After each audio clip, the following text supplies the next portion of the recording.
What's up, guys? This is Mike Loris, going to be casting another game from the Symphony Gaming Champions League. This time it's going to be between the, I apologize, Borjigan, I'm assuming that's how you do it, Borjigan Tribe Nomads, BTN, versus Gaming in Progress, GIP. This is going to be another best of two. This is being streamed as well, so if you're not in the stream, then what are you doing with your life? But that's fine. I accept your apology, and we'll talk about it later. Gaming in Progress can open up their bans with the Wisp as well as the Nyx Assassin. Nyx Assassin, a hero, not really banned out too much nowadays. Generally, there are more terrifying sports to ban, such as the Visage, which BTN have already banned out. No, that's why I'm not. That's why that's not happening. They're going to first pick the Darkseer, so already going to solidify their hard lane hero, which is probably going to be that Darkseer, unless something really weird goes on with the BTN squad, who they themselves have banned out the Batrider, as well as the Visage being pretty much the undisputed heaviest support, or like most successful, most desirable support hero to pick up at this current metagame of Dota. Wisp, I guess, is right up there as well. I guess you could say that they're kind of tied. But BTN can open up with the Dragon Knight of all things. That's a little bit weird. Usually when you think of mid heroes, you think of the Queen of Pain, the Puck, and those heroes that could more accurately, or more aggressively rather, make action happen along the map. Dragon Knight, a very passive mid lane hero, and usually is a hero that survives the banning phase. Usually you can pick him up at one of these other two spots. Yet they're going to go ahead and pick up the Dragon Knight right off the bat. This is going to give GIP, and a Chaos Knight. Next pick Omni Knight, then Holy Knight, the Chen, then Rogue Knight. The full Knight lineup. Is that what is going to happen? Are these guys EG? Hopefully they are, because I would love to see that. But Dragon Knight as the first pick is going to give GIP a good amount of time to really consider how they want to deal with this Dragon Knight in the mid lane. Generally, the two ways you go is either super aggressive or you out Dragon Knight the Dragon Knight, which is pretty hard. Going super aggressive usually would involve someone like a Templar Assassin or a Queen of Pain. Some heroes that could burst the Dragon Knight down really quickly, and then at that point, it doesn't matter what your Dragon Blood is, doesn't matter how much regen you have, because you're dead. TA maybe not so much because of the amount of armor that Dragon Knight has, but either way, GIP will have a lot of time to think about what they want to do about that first pickup.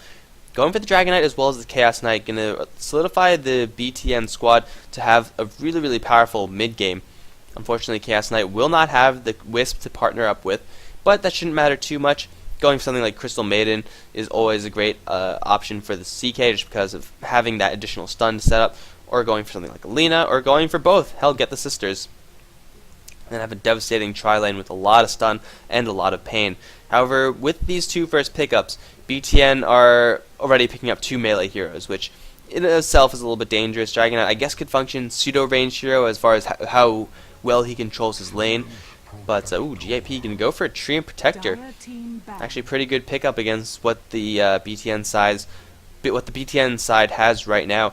Getting that living armor against DK and CK, you'll be able to block a lot of that really high damage, low damage rate kind of thing.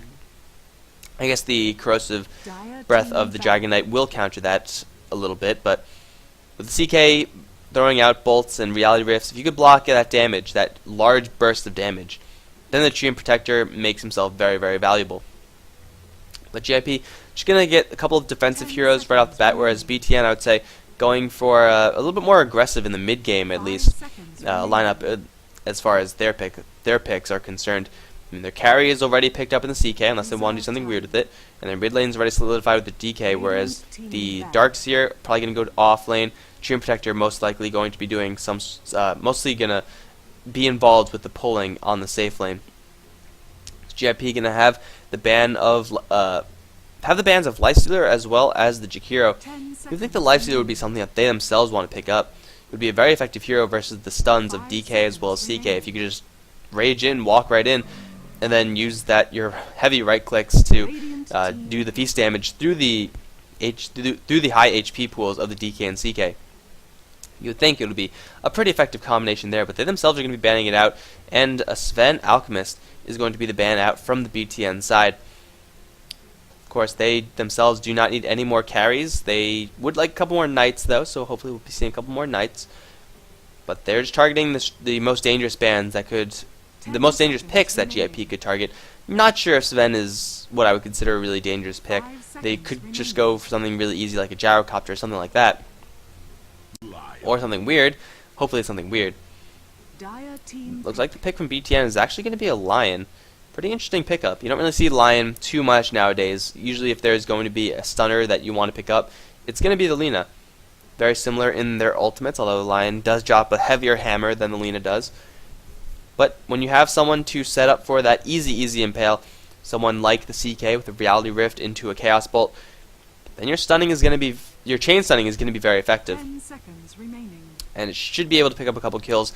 Doesn't matter who it is really. A Darkseer with living armor might be able to tank that all up and slip away if the Lion and CK are both at low levels. But other than that, that amount of damage is going to be frightening, quite honestly. But GIP with the defensive heroes that they have, they'll be able to survive sometimes at least. The Treant Protector living armor will of course do some pretty good work against the Lion as well, having those low frequency, high damage spells. And GIP are going to go for the Anti-Mage. So they're going to go Super Turtle. They're going to get this Anti-Mage as much space as they can. Whether intentionally or not, BTN have unknowingly stumbled into a pretty good anti-Anti-Mage team comp, going for a super aggressive early mid-game with CK and DK, both of which I would say their primes are in the mid-game, would catch the GIP side in a weird timing where their Anti-Mage, ideally for BTN, their Anti-Mage would not be strong enough to have like a Battle Fury at most, will not be strong enough to really contribute to the fights where giant dragons and Phantasm is involved. So, I don't know if BTN planned that, but GIP, they're going to want to turtle it out to the late game. Ooh, BTN going to go for the Warlock. That is an interesting pick, and instantly GIP responds with an OD. So, okay, maybe GIP, they are going to be able to hold on to the mid game after all. OD providing a huge amount of power, combined with Treant as well as Darkseer. It's a lot of team fight as well. They will have to worry about a Warlock rock being dropped, but usually when we see Warlock, you see him in the mid lane. You get him his levels, you get that early level 6, and then you drop rocks on people and you get kills. But usually when you see Dragon Knight, he also goes toward the mid lane. So I'm interested to see how this BTN laning is going to really shape up. The Warlock, I would say, probably going to play a more support role, but Warlock as support is an incredibly defensive support.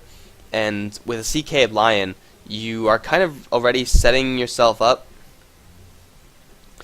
for an aggressive lane. So Warlock doesn't really fit that role, I would say. Regardless, the BTN have picked it up, so what's done is done. They're gonna have the Nature's Prophet being banned. They're gonna have the Nature's Prophet banned out from them, whereas they themselves have banned out the Vengeful Spirit, trying to finalize the support bans against GIP. So we're gonna see what BTN wants to grab for their last pickup. It could be dual lanes. That could very well be dual lanes. So they pick up another. They pick up another support hero. Then Warlock instantly turns into a core hero. You have CK farming one lane, DK farming mid, Warlock farming wherever he wants to go. And that could work out. Problem is, whoever goes mid for BTN, they're going to have to deal with the OD. OD is just such an awful hero to play against. Definitely not fun. Not fun at all. I mean, you don't want to send your Warlock there because his base damage is going to drop to like 30 or something. And then good luck last hitting at that point. DK, not really as reliant on his intelligence as, obviously, intelligence heroes, since intelligence does, in fact, apply to their base damage. But still, he won't be able to use any Breathe Fire. His mana, I'm pretty sure, will drop all the way down to 1. That's not what you want to have happen. And they're going to go for a Queen of Pain. That is interesting.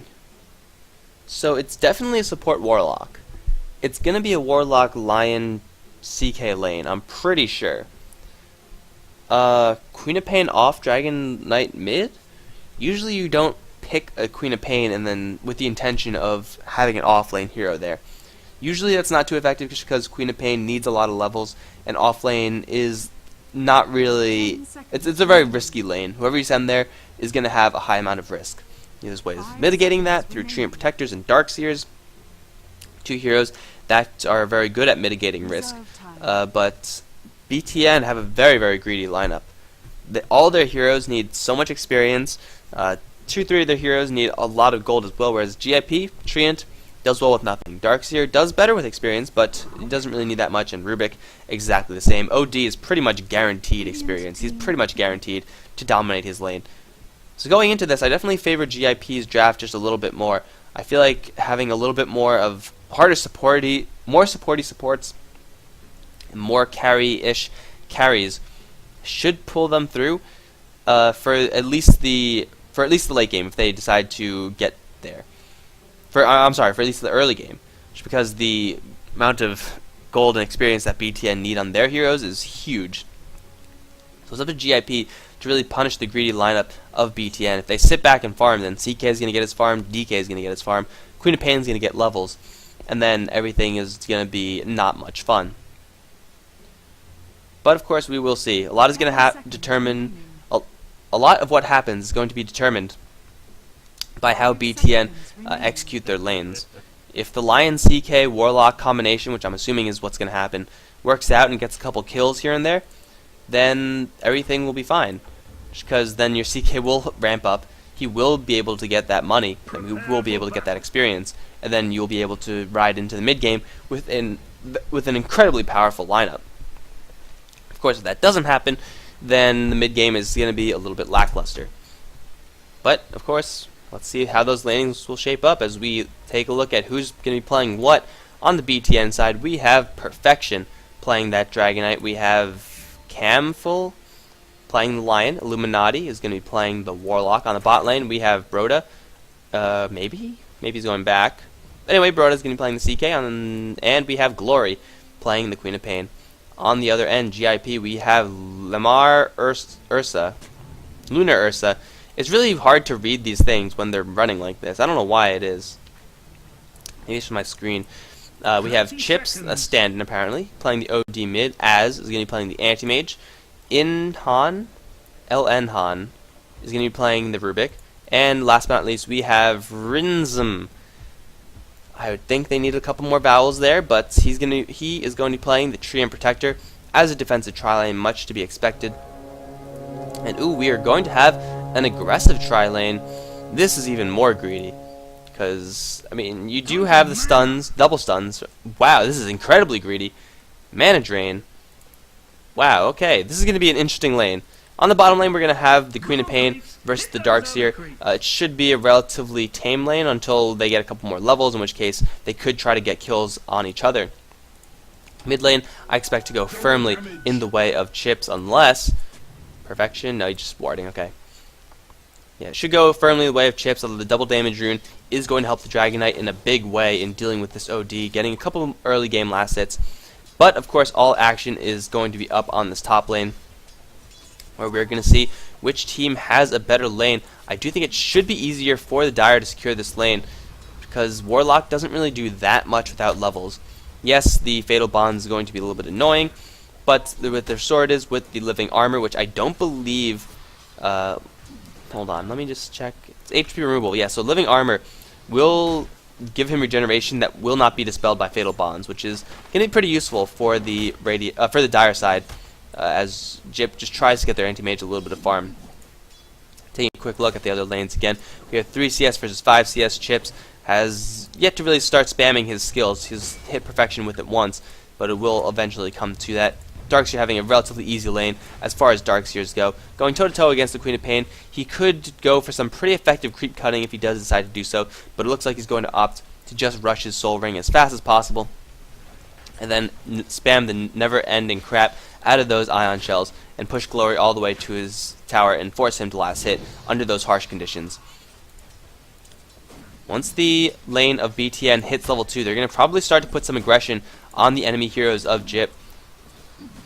Treant Protector is going to be hard-pressed to get enough armor on all of his allies, but still, taking that mana drain on level 1 is very aggressive from Lion, especially considering the fact that he has not used it yet.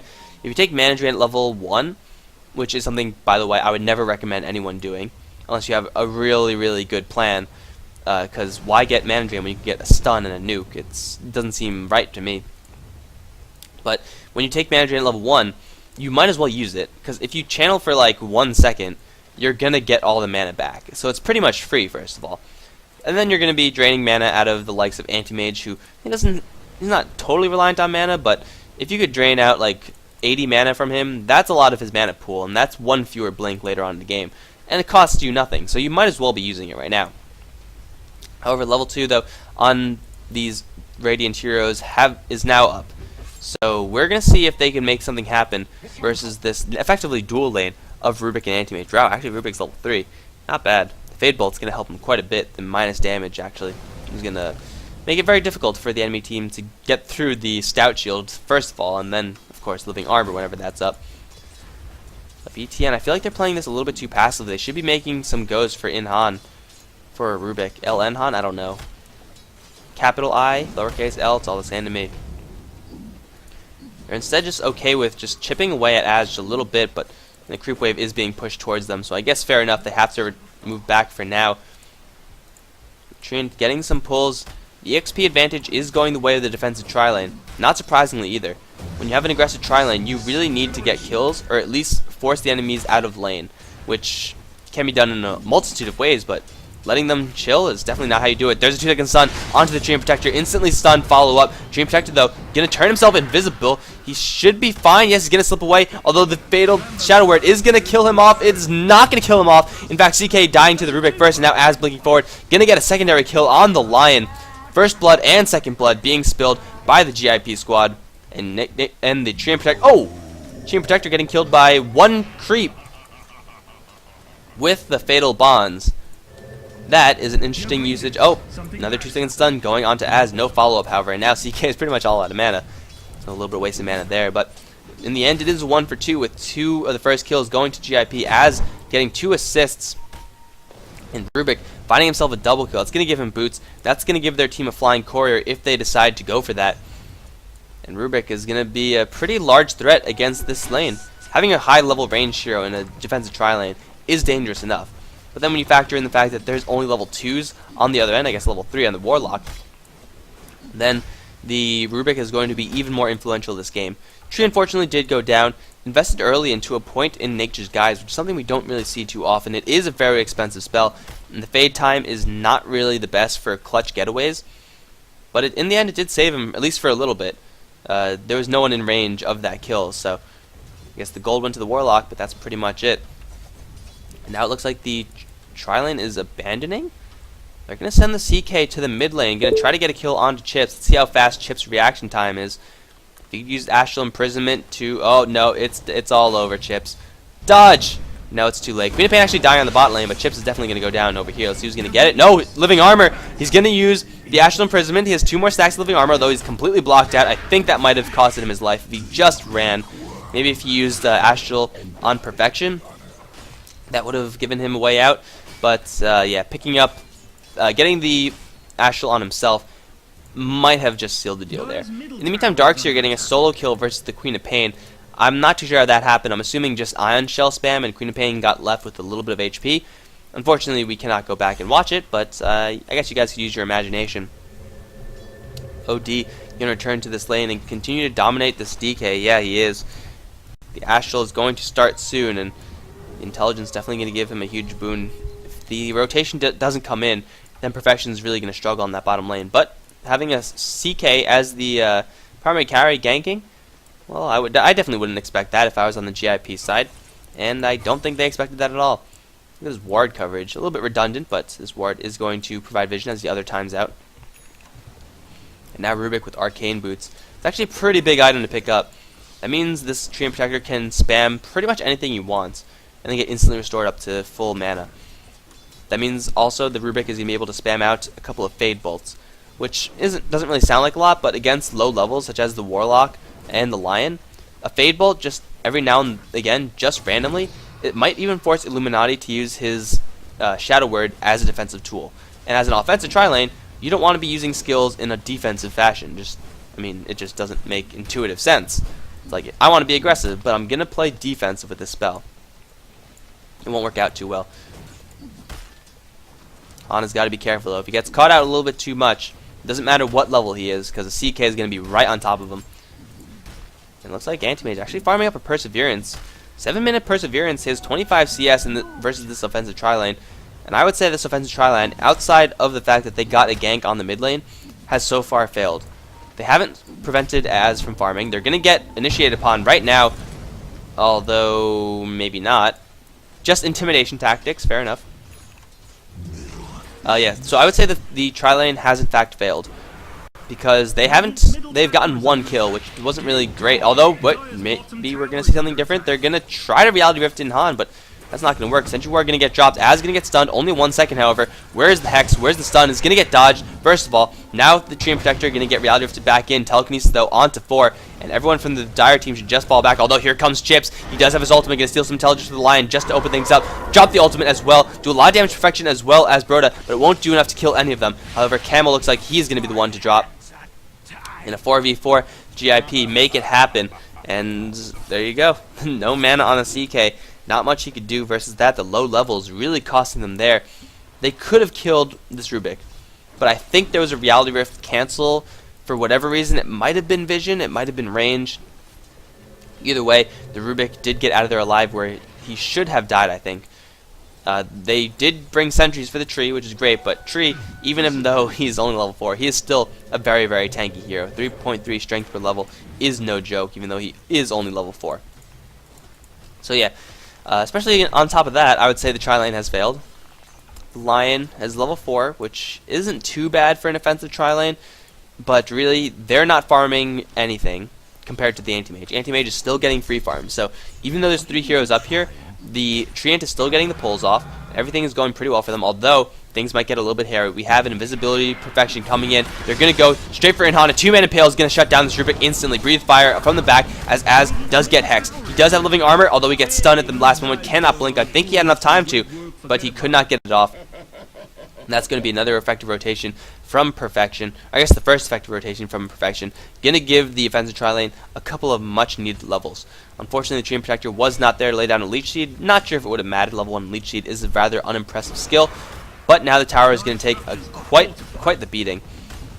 Dragon Form going to be popped. The Corrosive is going to burn through those Living Armor stacks very, very quickly.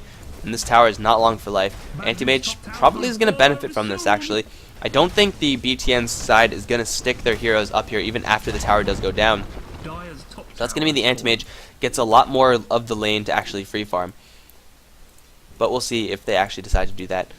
Taking a quick look at the other lanes, we have Darks here, 32 for O. Has 1 kill on Glory from before, as well on his way to his mech.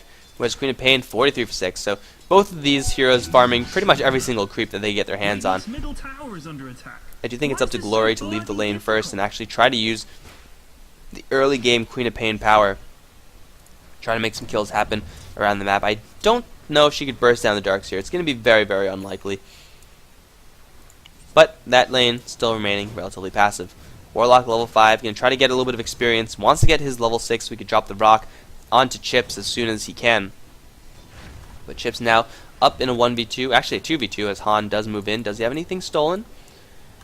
No, he does not, but he does have a huge steal in the Warlock. If he get that Chaotic Offering, the team fight will just be completely reversed. And here comes the Intelligence steal as well as rotation from the Treant.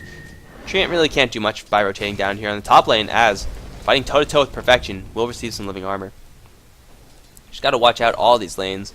Can burst out in action really quickly, especially if your name is a Darkseer. Where's the Reality Rift? There it is, going to pull him back, but there's no mana for the stun.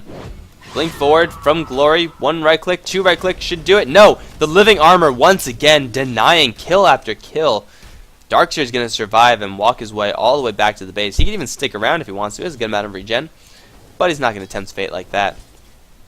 BTN investing 3 heroes to go to that bot lane, all for naught. And now the Illuminati is in a little bit of trouble. If they get in prison, he could be dead. But the nighttime vision as well as the downhill vision is going to let him slip away. Although he's not exactly safe yet. Do they want to go for this? They don't have that much damage.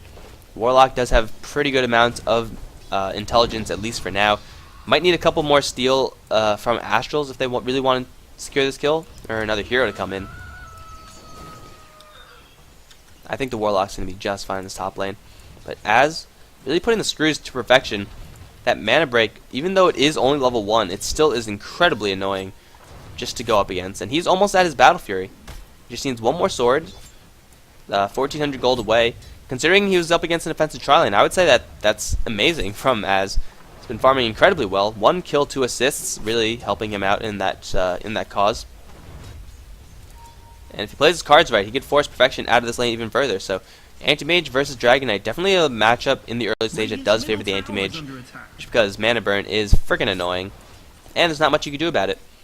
Especially compound that with the fact that Rubik as well as Treant are both coming in. This could be doomed for the Dragon Knight unless he falls back soon. He's going to get a clarity up, but it looks like he's not going to have to worry about a gank anytime soon. Tri-lane has in fact moved all the way down to the bot lane. Level 6 is up on all these heroes. No, Lion has still yet to hit that level 6 mark. Once he has that, then the kill potential from this lane is very terrifying. And that's the point that I talked about in the draft. That's their mid-game power. Once all the ultimates are up, once the greedy phase has kind of been dealt with, they're still a little bit behind. But they can make these kills happen with such devastating ultimates. And DK wants to have a part of it. He does have his dragon form up. They're going to try to go for a kill onto this Darkseer and then transition that into a push. I think Perfection was spotted, though. Was he spotted? Oh, I think he was spotted. Yeah, I think they spotted him. So 4 heroes on this bottom lane. Tower is going to go down unless they bring in the cavalry. The cavalry is going to come in the form of Rubik, but I don't think that's enough. That's not nearly enough. This is GIP's weak mid-game, kind of biting them in the... Although, well, they're... Ion Shell pushing out this wave, so Dragon Form so far been wasted.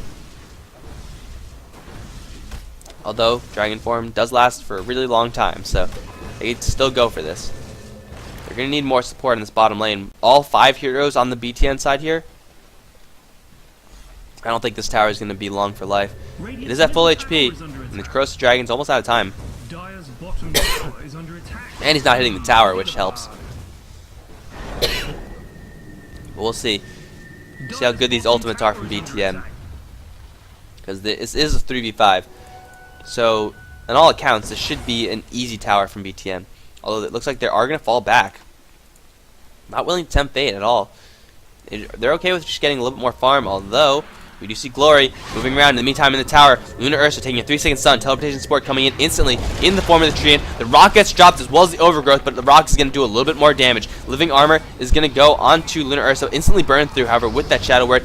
Breathe Fire going to burn him down very, very low. The bonds might in fact do it. It's not going to happen just yet. Ultimate has been dropped. Illuminati, very weak, is going to be the only one to drop BTN Perfection. Getting it lifted up into the air, and Chips with the huge attack from the orb is going to seal that deal. Is he going to get more intelligence stolen from this Queen of Pain? It looks like he is not. 2 fights happening simultaneously, and Jip somehow coming out in the lead there, 4v5. Darkseer really using his mech, his early mech, to great advantage, whereas Warlock nowhere near that mark. So that mech, I think, really just won them the fight. Being able to heal that much HP to him as well as the Treant Protector, not to mention the armor that's also associated with that. I mean, it gave them apparently 1 hero's worth of power right there, because Anti-Mage didn't even break a sweat. He was just like, oh yeah, you guys can go farm, or go fight. I'll be up here farming if you need me. And they didn't need him. Level 2 OD Ultimate is pretty terrifying, especially with a Force Staff on him. A lot of mobility attached to that hero, and Illuminati might be in a little bit of trouble. He does not have his ultimate right now, and a wraparound is coming from the Treant Protector. Where's the lead sheet? There it is. Going to apply a little bit of slow, but the right clicks are definitely there.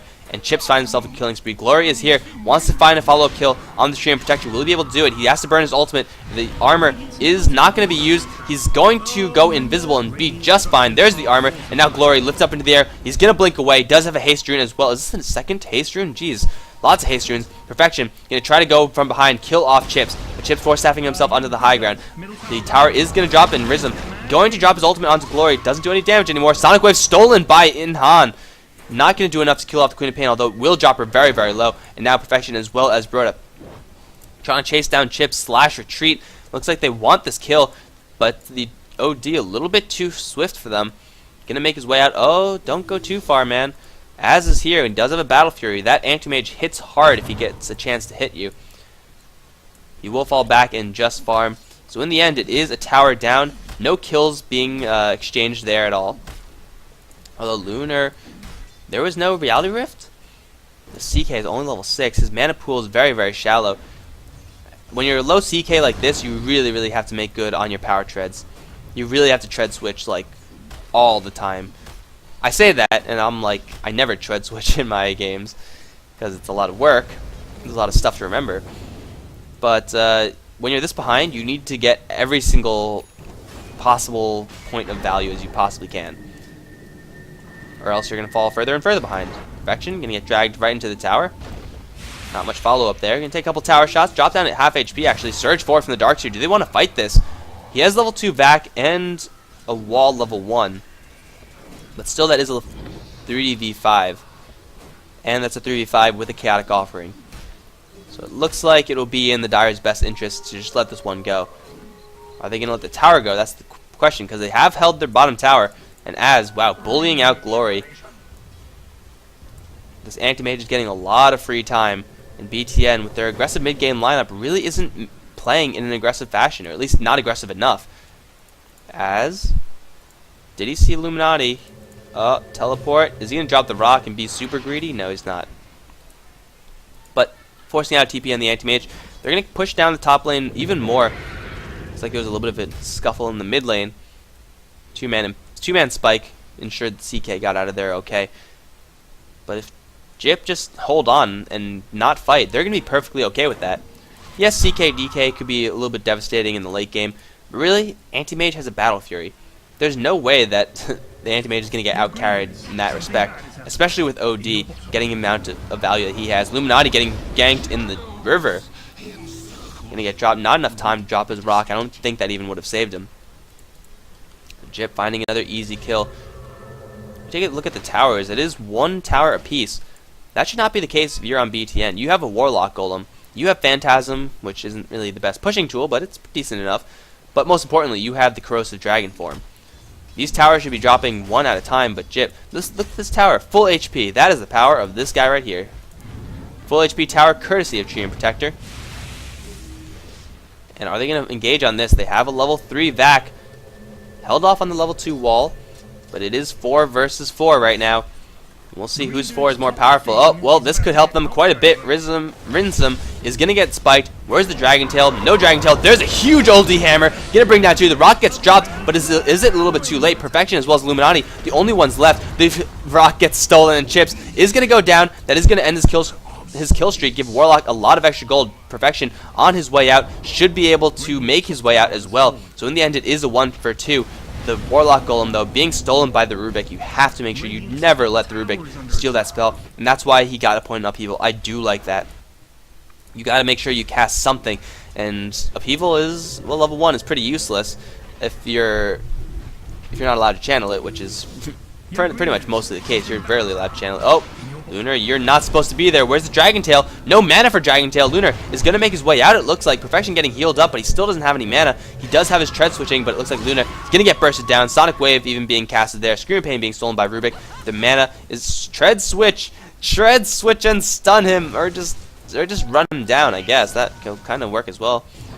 No, it's not going to work. Here comes Anti-Mage with haste, actually. Perfection in a little bit of trouble. He does have mana still. Turn around and stun him. Turn around and stun him.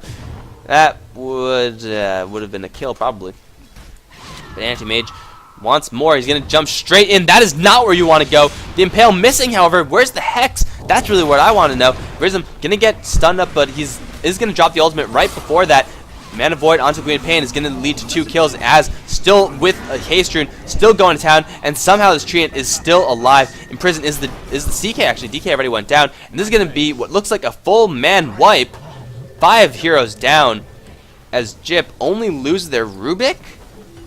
Wow, that is some value right there. As with the Mana Void, sniping off that Queen of Pain very, very quickly. And this Treant, I mean, he got hexed up and everything, but Overgrowth on 3. Pretty effective. That's BTN fighting without their ultimates, mind you.